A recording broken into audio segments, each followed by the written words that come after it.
এই ধরনের wall hanging কে কে বানিয়েছো তার থেকে বেশি প্রশ্ন করতে হয় কে কে এখনও বানাওনি। কারণ এই ধরনের ওয়াল হ্যাঙ্গিং কিন্তু আমি প্রায় প্রত্যেককেই বানাতে দেখেছি যাদের কাছে ক্লে অ্যাভেলেবেল আছে।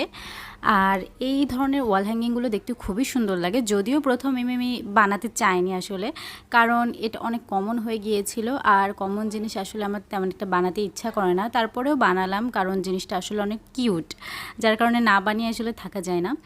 আর বাংলাদেশে যখন নেটওয়ার্ক ছিল না তখন আসলে এগুলো বানানো, একদিকে চিন্তা হচ্ছিল যে দেশের কি অবস্থা, কে কেমন আছে কিছুই জানি না, অন্যদিকে ভালোও লাগছিল না। তো ভাবলাম নিজেকে কিভাবে একটু ব্যস্ত রাখা যায়, আর এমনিও আমি তো ক্রাফটের কাজ করি, তো ভাবলাম এগুলো দিয়েই নিজেকে এখন ব্যস্ত রাখি, নিজের মনটাকে বোঝাই।